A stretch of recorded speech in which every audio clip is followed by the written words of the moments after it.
Hey everybody! So today we're going to talk about out of bounds planets, and I wanted to follow up the other video about unaspected planets with a video on out of bounds planets. They have a similar flavor to them. They are not the same, but they have a similar flavor. In terms of nothing really, now out of bounds planets are anchored,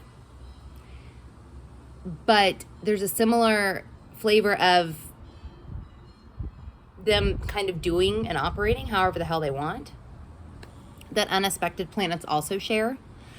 So I figured this was a good time to bring this up. This actually isn't in the Star Cards book or in the Star Cards, but I do feel like it's a good thing to bring up with unaspected planets. They just feel like they kind of go nicely together. So what is an out of bounds planet? An out of bounds planet is any planet in your chart that has a declination of more than 23 degrees, 26 minutes, and 22 seconds. I had to look on my little to make sure I said that right. 22 seconds north or south of the equator. Now, I'm going to show you how to find this because this won't come up, but if you like pull your chart on astro.com and you look at the wheel or look at the table below, it won't show the declinations. Like, let me show you. I'll show you on my iPad. So, see, there's the wheel, there's the chart. There's no declination there. So what you do is on that page, at the top of that page, let me see.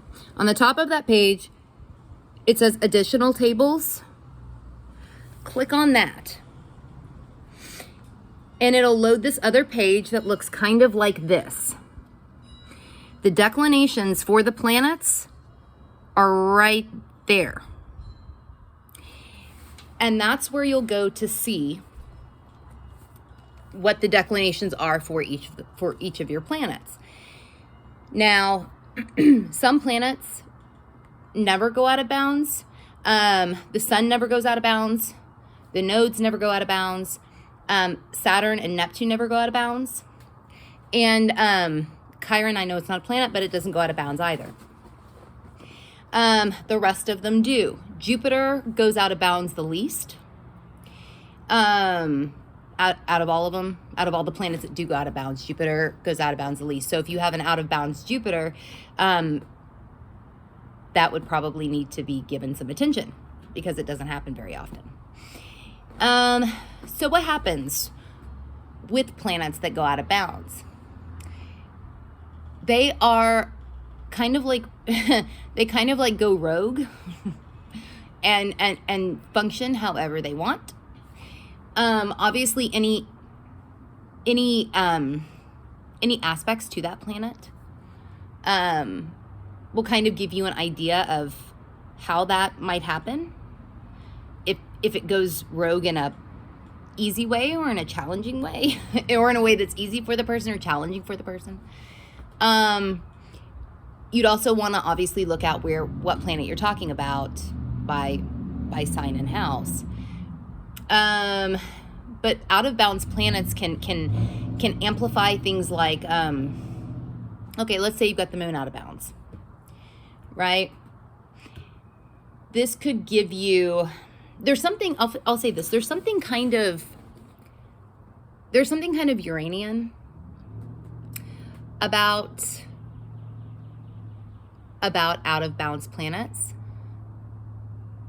There's something that feels that way to me about it. That may not be the right way to put that, but there is something that feels that way to me about it because they are, in my opinion, they are like liberated. These planets are liberated. So I don't know how they use this liberation is depends on the whole chart, but there is a freedom there and a liberation that can be found, right? So I don't know. Let's say you've got the moon out of bounds. Out of bounds moon people, there could be different emotional reactions to things. Like, I don't know, you could have somebody who has a Cancer moon out of bounds. Cancer moons are typically pretty, they're pretty sensitive and pretty more emotional. But if you've got that moon out of bounds, you might have somebody who still is sensitive and emotional, but is able to somehow see outside of all of that, to see how their emotions impact things versus just feeling them and getting caught up in them. Because Cancer moons can sometimes get caught up in their feelings. Not universally, but they can. That can happen. So somebody with an out of bounds moon in Cancer, they may still be able to feel sensitive, feel their feelings, but they might be also able to see outside of that too. Or you could have somebody with a moon in Cancer out of bounds that doesn't really feel that much, period. that can happen, because out of bounds moons do whatever the fuck they want and operate however the fuck they want. Of course, which way you go with that would also depend on, the aspects that the moon makes. Does the moon make a lot of really nice, easy aspects in the chart? Well, then maybe you'd want to go the first way I mentioned. Does it make a lot of really difficult aspects in the chart? You might want to go with the second way. Just really depends. You can use, it's kind of like having a power, right? You can use this liberation, this to your benefit or to your detriment. You really can. Yeah.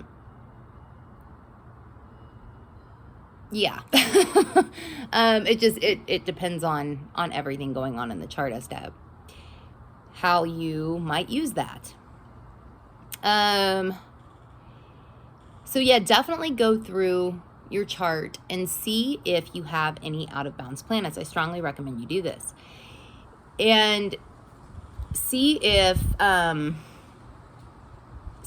you're a little different than perhaps the traditional readings of your moon in whatever sign it's in. Perhaps the way that you utilize your moon, if it's out of bounds, is different than the way cookbook definitions would say that it is.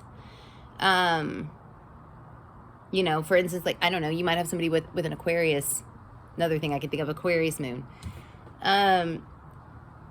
who's, Aquarius can be more detached, right? It can be. So you might have somebody with an out of bounds Aquarius moon that perhaps does become more attached to things emotionally. That could happen.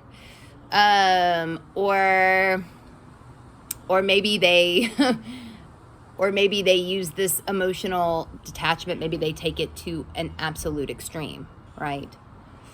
Again, not universal, but those are some things to play around with. So moon out of bounds, there's going to be something different about your emotional responses. Venus out of bounds, there's going to be something different about your values, about how you love or need to be loved. Mercury out of bounds, there's going to be something different about the way that you think or the way that you communicate. A little more, just different. Just a little bit different. Mars out of bounds, what you're driven towards might be a little different. Your impulses might be a little different. I think Mars is actually the one that might go. No, I'm wrong. That one doesn't go out of bounds the most. I don't know what I'm talking about. Just ignore that. Then Jupiter out of bounds, your beliefs are going to be a little different. And like I said, if you have Jupiter out of bounds, I pay attention to all of them out of bounds, but if you got Jupiter out of bounds, because that one does go out of bounds the least, I know what I'm talking about there. Definitely take note of that if you happen to be one of those people that has that going on. Because your beliefs will be a little different. Your truth will be a little different than that of other people, perhaps with Jupiter in the same sign and even the same house. Uranus goes out of bounds. Uranus out of bounds. Perhaps you have perhaps you you know, really Uranus out of bounds, I feel like, you know, that one should really be the most liberated of them all, but that one could almost, and this would depend on aspects made to Uranus out of bounds in the chart, but you could almost keep yourself, you could almost swing the other way, really not liberating yourself, where you're, you know, Uranus really not feeling like it can do that for some reason, and that being very strong if Uranus is out of bounds. It could swing that way. Or it could be like complete, you know, freedom, depending on, you know, how you use that. That may or may not be a good thing. Pluto also goes out of bounds. That would deal with things like transformation. So you might be, depending on where Pluto is in the chart and what it's doing, you might be somebody that's resistant to it for some reason, or, you know, all systems go,